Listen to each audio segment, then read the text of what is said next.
진짜 현장은 처참하다. 살던 집도 던진다. 사실입니다. 지금 말입니다.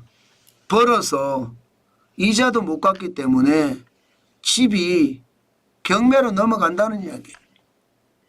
그 정도로 말입니다.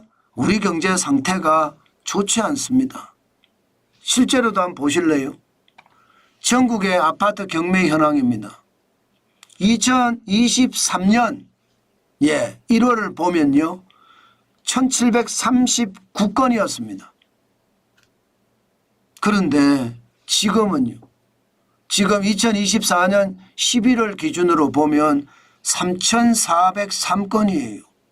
무려 96%가 늘었습니다.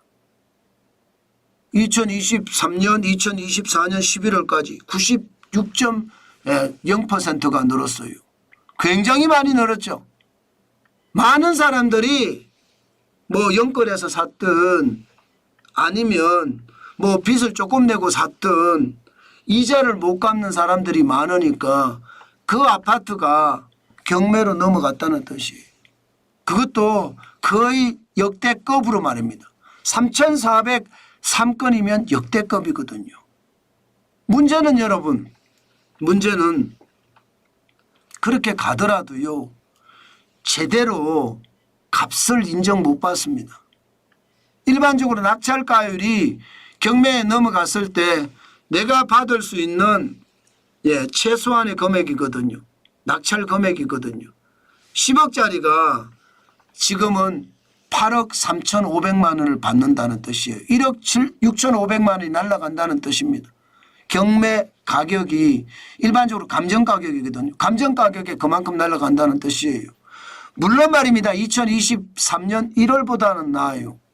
75.8%니까 10억 아파트가 7억 5,800에 낙찰이 된다는 거 그거보다는 낫지만 여전히 말입니다. 8억 3,500만 원도 굉장히 뼈아픈 숫자입니다. 게다가 낙찰률도 보면 10개 중에 4개가 안 돼요. 그러니까 1차에 경매에서 될 확률은 거의 없다는 거죠. 36.5%가 38.4%가 됐으니까 뭔가 조금 경매가 좋아졌기는 하지만 여전히 말입니다. 1차 경매에서는 안 된다는 이야기잖아요. 그럼 2차로 넘어가면 20% 떨어지잖아요. 3차로 넘어가면 또 그 20% 또 20% 떨어집니다. 그것을 감안을 해보면 이게 경매로 넘어간 것도 눈물 날 일인데 경매에서 받은 금액이 오히려 내가 최초에 투자한 금액보다 월등하게 작게 되는 그런 사태까지 벌어진다 이렇게 이야기하고 있는 겁니다. 문제는 전국만 이런 줄 아시죠? 서울은 심각합니다. 서울도 보시면 기본적으로는요 낙찰률이 48.3%예요. 그나마 전국보다는 낫죠. 전국은 낙찰률이 지금 38.4%니까 그보다는 서울이 좀 낫습니다. 그러면 첫 번째는 유찰이 되지만 두 번째는 경매가 된다는 거예요. 문제는 지금 경매 건수가 많아진다는 겁니다. 2024년 9월에 380건으로 2015년 4월 401건 이후 최대라고 했거든요. 10월에는 267건으로 좀 떨어졌기는 해요. 좀 떨어졌긴 하지만 이조차도 역대급이라는 거예요. 일반적으로 여러분 서울 아파트의 경매 건수는 평시 같으면요 30건에서 50건 많아봐야 70건이에요. 많아봐야 70건. 그 70건이 적어도 말입니다. 4배 가까이 늘어난다는 거예요. 4배 가까이. 그 정도로 말입니다. 삶이 지금 굉장히 어렵다는 거예요. 제가 현장 경제는 처참하다고 말씀을 드렸잖아요. 그 처참한 게 현실입니다. 게다가 말입니다. 낙찰가율도 94.9%로 떨어졌습니다. 지난 10월까지만 하더라도 97%였거든요. 10억짜리면 9억 7천만 원을 건질 수 있었다는 뜻이에요. 건수는 최대로 많았지만 말입니다. 그런데 11월에는 10억짜리를 9억 4,900만 원, 5,100만 원이 날아간다는 뜻인가요? 문제는요. 지금 앞으로 더 심각해질 겁니다. 더 최악의 상태가 올 겁니다.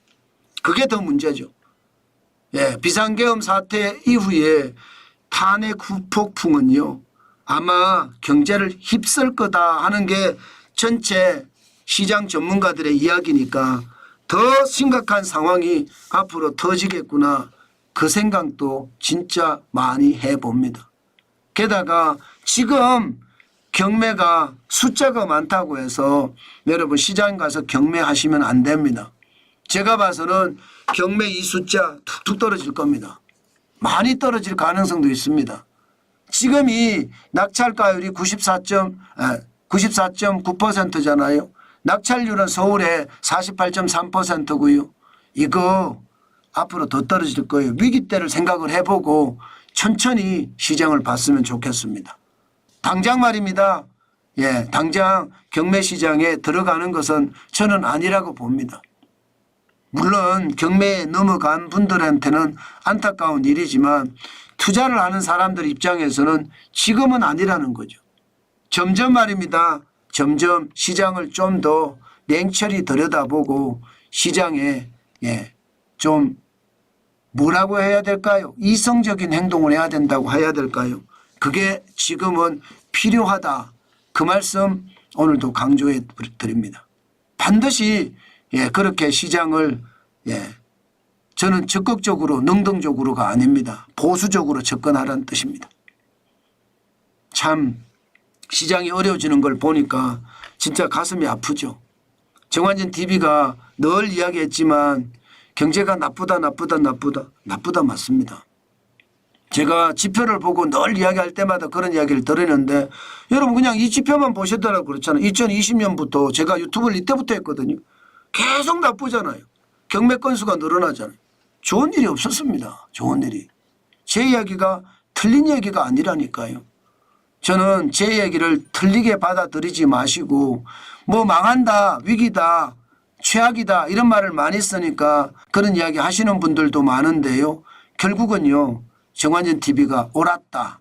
아마 그렇게 여러분들 알고 계실 겁니다. 앞으로도 더 올 수 있게끔 시장을 반드시 보수적으로 보시기 바라겠습니다.